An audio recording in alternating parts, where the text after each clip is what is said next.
The Life of Lord Mahavira, Always Concentrate Inside, Part 2 of 5, on Between Master and Disciples, given in Chinese and English on July 7th, 2019, at the New Land Ashram, Taiwan, also known as Formosa.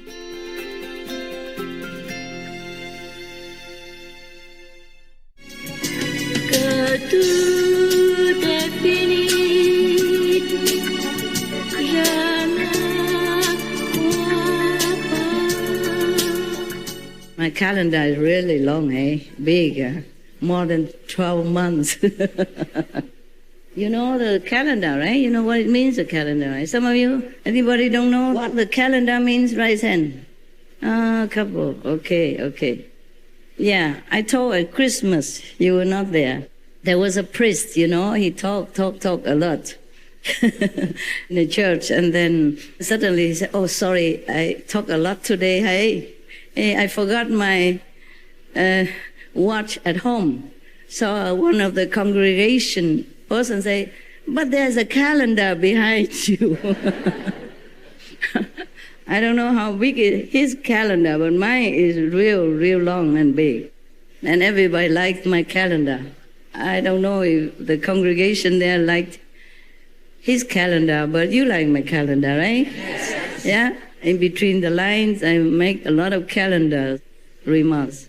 Okay, now let's go back to India, to Lord Mahavira. So now the Lord Mahavira at that time was settling down under a banyan tree. Is that a Bodhi tree or is it a different kind? Different kind, but similar type, huh? Yeah, those big and huge protector of monks and ascetic. I love them. We have some in Sihua, but we have to trim the bare that they're growing from the tree. Otherwise, they will just branching out everywhere, and then we have nowhere to walk, nowhere to sit.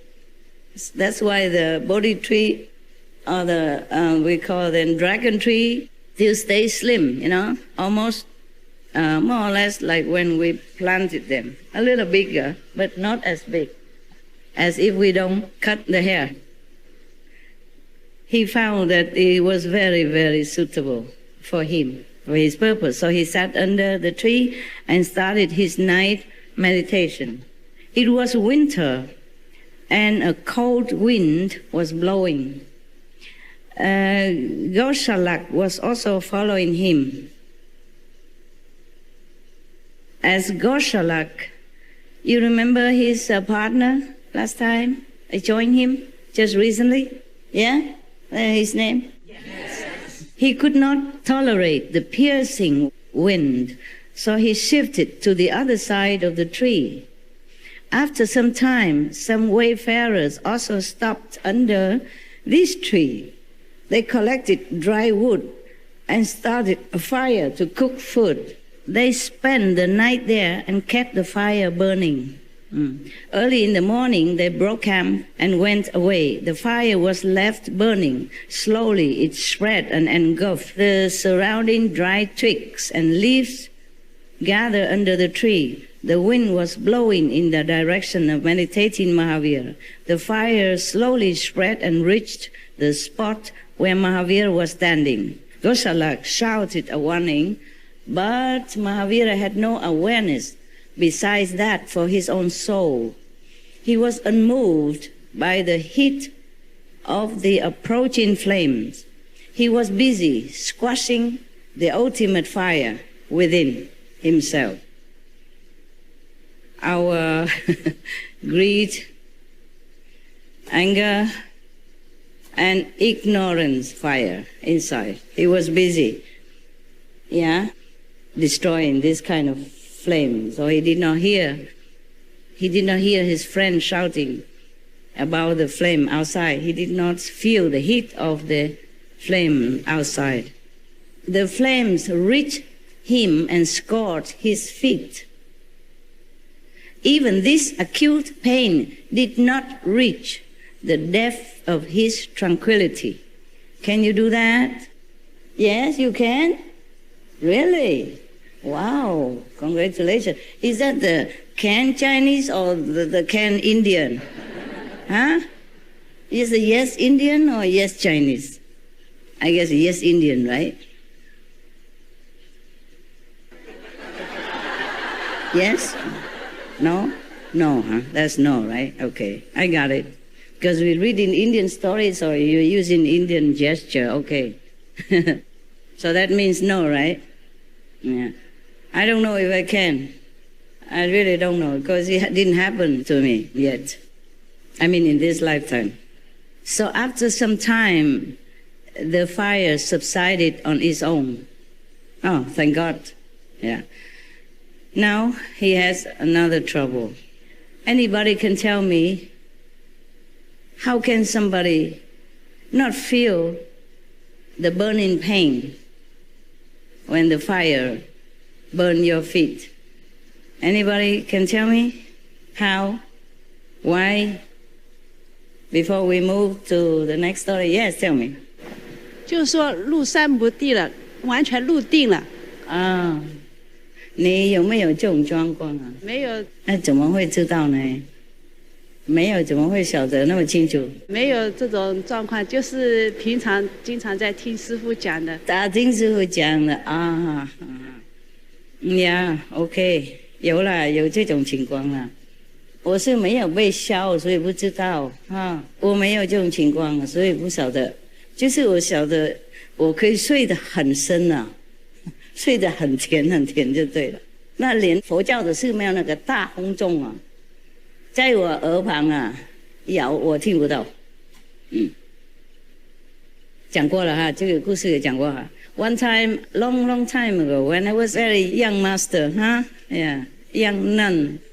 I was invited to a temple in Puli. Puli is a beautiful place with a lot of Buddhist temples. I think because the weather there is very temperate, very nice, and it's very quiet. Have mountain water, very beautiful and serene, and maybe it has a spiritual, strong atmosphere. So many monks and nuns dwelling in that area called Puli in Taiwan, okay? It's like in Japan, they have a place called Kyoto with many temples, correct? You Japan? No Japan? Well, how you know? It's very famous, okay. Kyoto is in Japan. More concentration of temples, Buddhist temples. Not like other places don't have. It's just that in Kyoto, it's very densely populated with monks and nuns and Buddhist temple. Everywhere have Buddhist temple in Japan anyway. They are almost like national Buddhist country. It's like a national religion somehow. And then in the morning, we're supposed to get up 4 o'clock. If you can't get up, you have to anyway. The temple has big bell. This temple has bigger bell than other temple. The bell is bigger than, 比这个我的地方还大的也有，哇，也有哈，就这样而已啊。我看到有很大的，very big, you know. Sometimes bigger than my area, depends on how rich the temple is. Yeah, okay. So big, and it happened to be right in front of my room. It's next to my window. I was assigned to sleep in that room. I was a guest. I stay where I'm told to stay. In the morning, I'm supposed to get up at 4 o'clock. Or before 4 o'clock, you know, clean, wash, makeup, and dress. And then go to lead the assembly to do meditation. But did I? No. You thought I'm a good master. Get up earlier before everyone else, or at least on time, or at least just a little after everyone else to feel important. Important people always complain, that's what I say. I did not feel important. Nevertheless, I wasn't there. I sleep next to that window with the big bell in the temple ringing. You can hear it from, you know, like church bell, you can hear it many kilometers. That's the purpose. They make such a big bell so that monks and nuns cannot sleep in the morning. Just wake up and do the morning service. In the Buddhist temple, you have to do morning service. You have to recite some liturgy before you had breakfast. And you thank the Buddha and Sangha, the three jewels. And then you recite some mantra to feed the ghosts and all that. I used to do that too. No? Now I had not even enough time to feed myself, so I say sorry. I eat some and I give some to the ghosts. Sorry. And I recite a quick mantra if I have a chance. Otherwise, you have to recite a long procedure of liturgy. You call it liturgy, huh? Okay. Man, I did not do that. I did not even wake up for the Zen retreat. There was 7 days retreat, and I was invited to a very beautiful, big temple, by a monk, the abbot of that temple. That is a big honor. He's an abbot, and he's a monk. He's a senior to me, and he invited me there to lead a Zen 7 days retreat. Of course, as some of my, I don't remember, I have monks and nuns. Yeah, I have some. Some of my people also went there, and also his, yeah. So it was a great honor. So the master's supposed to, behave accordingly. Did I? No. I slept through the long banging, bonging of the big temple bell. I can't remember what happened next, but that's all I remember. So after I woke up, refreshed myself, thinking, wow, I didn't need alarm clock. The alarm clock also rang. It did its job. Everybody did their job except me. The alarm clock even did its job. The monk ring the big bell, as big as, all this put together. In my vicinity here, the chair and the table together. Bigger than that, some. But it doesn't matter. It cannot be that you don't hear, especially you sleep in front of it. I mean, the bell tower was next to me, and it's not very high. Oh, I didn't know what happened. I just didn't show up. I woke up on time, on my own time. I woke up refreshing, combed my no hair, and then went out. Huh? How come? Nobody there. I knocked next door. Wake up, go meditate. Nobody answered me. All the doors shut, but no one. Oh, I wonder what happened. I went to the meditation hall. Oh, everybody was sitting there like bodhisattva in advance, Oh, and the abbot also sitting there. I say, what happened? Oh, nobody said nothing. Okay, then I also sit. I'll sit there, and then afterwards, we went and have a lunch, or breakfast, can't remember. And I asked my people, my monks and nuns, I said, hey, this temple, they are so polite. It cannot be so polite like this. Tell them just be natural, okay? Just be as usual. Because in the morning they didn't ring the bell. They said, they did, Master. They did. Oh, I was so embarrassed. I didn't know what else to say. I asked another nun, really, they did ring the big bell? Yes, Master. This is a tradition. They cannot just not do it. Oh, and I said, wow, sorry, I thought they didn't want to wake me up because I slept next to the bell tower. I said, no, Master, they ring long time. So I don't know, that day, suppose any fire touched my toes like it did touch the Lord Mahavira, would I ever be able to wake up or not? That I'm not sure. But I felt like I sleep very deep in those days. If I just lay down somewhere, I just gone like that. And then feel so comfortable, Not just gone, but feel very, very, very comfortable.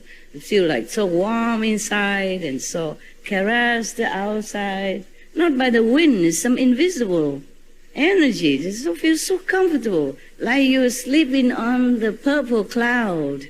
Yeah, but then you're not aware of anything else except that. You might see vision, but you're not aware of the outside.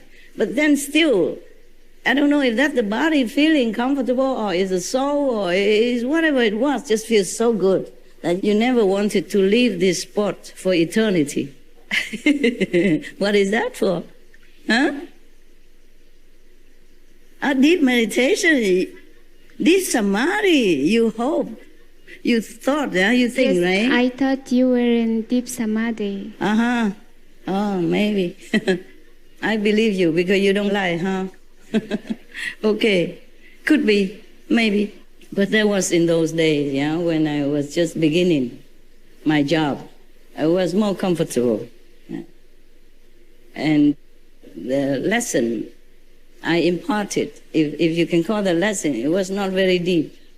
Hey, mostly just a happy ending, happy-go-lucky type of talk. And my Chinese wasn't all that good at that time, so I chose the words, whatever I know. So it's very, very simple Chinese, yes. Everybody was happy because there's nothing to do. I had no obligation except just go out and talk sometimes, or if people come somewhere where I am on the riverbank or on the mountains, then I talk. That's all I did. And eat and sleep. Oh, sleep I could. Wow. At that time. I think if anybody know me or stay around, they would think I'm a sleeping master. I sleep all the time. At that time, I didn't even know mosquitoes exist. Recently, I do. Because we didn't have any financial soundness, you know? So we just had a tent. Sometimes 2, 3, 4 people share a tent. I am a master. I have my own tent. Of course, ascetic or not, I have my own tent. Okay? And a few pair of nun clothes like that. And sometimes I have to share with the newcomer nun because they didn't have. So life was very simple, very happy. And we stay next to the river or on the mountain or somewhere on the road, pitch a tent and then cook something, eat and singing or not singing, and then I go sleep. Of course, I was very, very good at sleeping at that time. Sleep like that, you know, like the big bell won't wake me up even. So from then I don't need alarm clock anymore because I feel it's very useless. Yeah, so I give it to somebody else who could make use of it. And then we didn't have good cars, so sometimes the car just stop anywhere it wants. And then we feel like, okay, God's willing, Buddha instruction, maybe we should stop there. So we just stop, okay? And then if in the morning the car works, then we go. If it doesn't work, then we stay there. And then we try to figure out how to make the car work, or pushing, or talking to it, reciting the 5 names or something. And sometimes it works, and then we go further. Don't know even where I'm going, just go.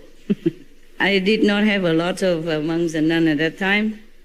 So a small car was okay. We didn't have a lot of things anyway, you know, 1 tent for 3, 4 people, except my tent. So we didn't have many tents also, and we didn't have a lot of clothes. Wherever we go, we find some water, if have, and then we wash it. If we didn't have water, then we keep wearing it. It's very convenient. No need to worry about anything. That was maybe one of the best time that I had.